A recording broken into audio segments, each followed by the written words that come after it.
Y'all Diddy's losing it behind bars, and this time it's not about fame, money, or music. Word on the street is he's convinced his own legal team scammed him out of millions with a fake presidential pardon deal. And baby, if that's true, that might be the biggest bad boy downfall of all time. Now before y'all clutch your pearls, this ain't just gossip for clicks. Multiple whispers are coming from people close to his circle saying Diddy's in full-blown meltdown mode. He's pacing his cell, side-eyeing everyone around him and asking one question over and over: did my own people play me? See, here's where it gets wild. Apparently he was promised even that he'd never serve jail time, that the right hands were being greased, that the pardon was practically in motion. So when the Trump team didn't deliver it, hit him like a train. The man really thought he had a golden ticket to walk out clean. Now he's sitting in that cell wondering who to trust, his lawyers, his lobbyists, or nobody at all. Was it a scam? A setup? Or just Diddy finally realizing the power moves don't always go his way? Let's break it all down. The promises, the money trail, and how one of the richest men in hip-hop might have been hustled by his own team.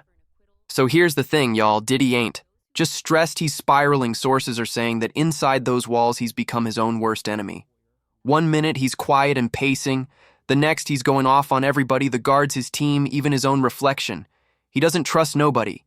They say paranoia is loud when the world goes silent, and baby Diddy's silence is deafening. He is reportedly convinced everyone's got a hand in his downfall. The same lawyers he once toasted with. He now believes they set him up.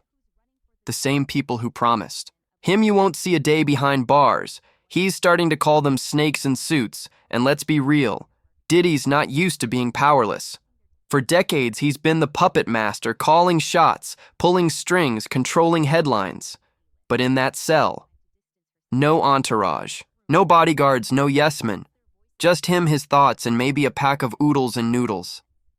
People close to him are whispering that he's replaying every deal, every phone call, every check he signed, asking himself, who did I pay, and what did they actually do? Hess wondering how a man with so much money could end up so broke in trust. And the worst part, Hess realizing he might be funded his own fall. Every dollar meant to buy freedom might be bought silence instead.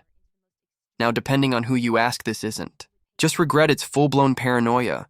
They say he's telling people he's being watched, that even inside prison, they are trying to get him. But who's they? His lawyers, the feds, his old friends, whatever it is, the meltdowns. Real. The bad boys breaking down. And this time, no track, no remix, and no PR spin can fix it.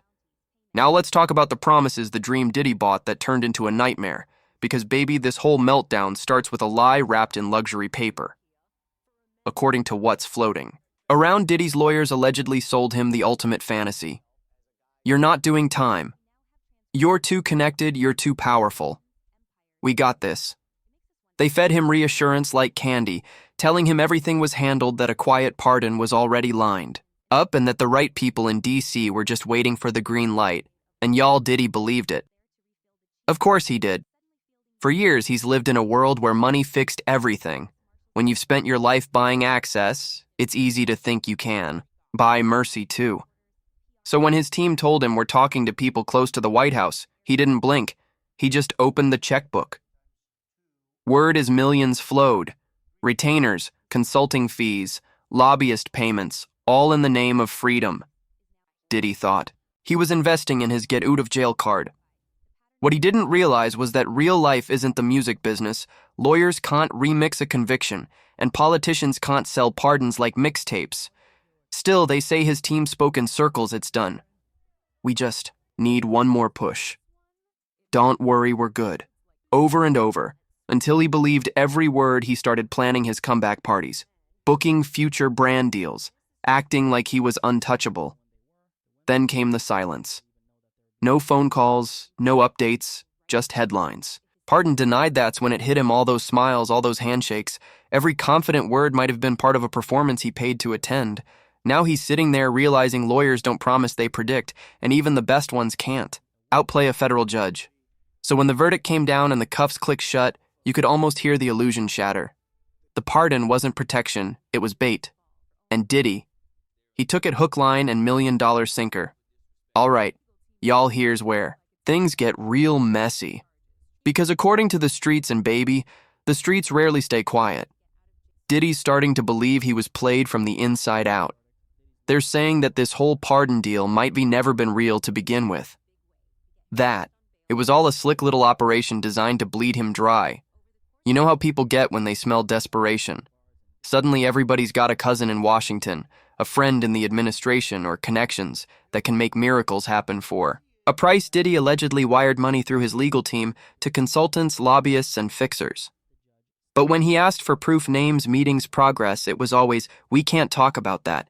It's sensitive, convenient, right?" Now here's the kicker: insiders claim that when the pardon fell through, instead of admitting it, some of his people told him the White House just wanted more donations, more favors, more cash. Basically, pay up again and you'll be free. That's when the paranoia turned to rage. Hez looking at his lawyers sideways thinking, did y'all ever talk to anybody in DC? Or did you just talk to my bank account? To make it worse, there's talk that certain members of his own team might have been in on it, passing his money around like a holiday bonus. It's giving, everybody eats, but he's the only one starving. And y'all, if that's true, that's not just bad business, that's betrayal on a spiritual level. Imagine thinking you're buying your freedom only to find out you were just funding everyone else's. Now Diddy's stuck wondering if this was incompetence or a coordinated setup.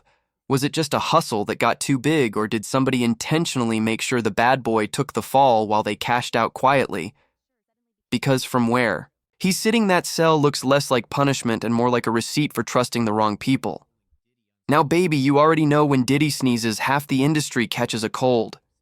And right now, everybody in his orbit is reaching for a mask. Let's start with young Miami Word, as she's still trying to keep her head above water, while the man who promised her the world is out here promising nothing but drama. Remember when she said she was acting bad?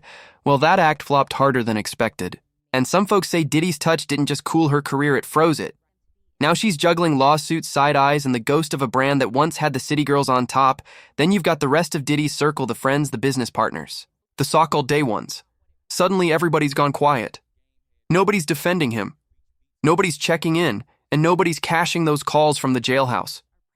Because let's be honest, in this business, loyalty lasts only as long as the money flows, and that's the tragedy of it all. Diddy spent decades building an empire on control, on always being the one in charge. But right now, he's realizing the same power that made him untouchable also made him a target. Every dollar he flashed became bait for someone else's hustle. The man who used to orchestrate entire careers is now wondering who orchestrated his downfall, and the sad part, the industry he helped build is watching like it's a pay-per-view event. No sympathy, no silence, just hashtags and memes. So, while he's sitting in that cell replaying every betrayal, the empire outside is crumbling. One brand deal, one friendship, one exclusive source at a time. And baby, if that ain't karma wearing a tailored suit, I don't know what is. Y'all, if you thought Diddy was just frustrated, think again. The whispers say he's crossed over into full paranoia mode. Sources claim he barely sleeps. He's pacing that tiny cell like it's a studio floor, mumbling that they're coming for him. And when people ask who they are, he can't even say. Sometimes it's the feds, sometimes it's his lawyers, sometimes it's old friends who know too much. Either way, he's convinced everyone's plotting. One insider swears he's even asked to switch cells twice because he feels watched. That's right. The same man who once had a mansion with 50 cameras now can't stand one eye on him. Baby, that's poetic justice if I've ever seen it. And here's the part that really shows how far gone he might be. He's allegedly keeping notes, writing down names, conversations, times, like a man building a case against his own crew. But the irony, those same people probably ain't even thinking about him anymore. What's wild is that Diddy's paranoia might not be entirely made up. Let's be real, a man that rich, that powerful, and that connected doesn't fall without somebody helping push. But the line between betrayal and delusion, he's dancing right on it. In his mind, everyone's eating while he's starving. Everyone's plotting while he's praying. And the only voice he trusts now, his own, and even that one's starting to lie to him. From mogul to inmate, from mastermind to suspect. This is Diddy's lowest low. A man who built an empire out of loyalty and control now can't control the one thing he's losing. Fastest his mind, and y'all, when the paranoia gets louder than the truth, that's when the real story begins. So here we are, baby. The final chapter in what might be the biggest celebrity unraveling of the decade, Diddy, the man who once shouted, "Can't. Stop, won't stop," might have finally hit the one wall he can't hustle through. Let's keep it real. Maybe he was scammed. Maybe the people closest to him saw a desperate man and decided to cash in while pretending to save him.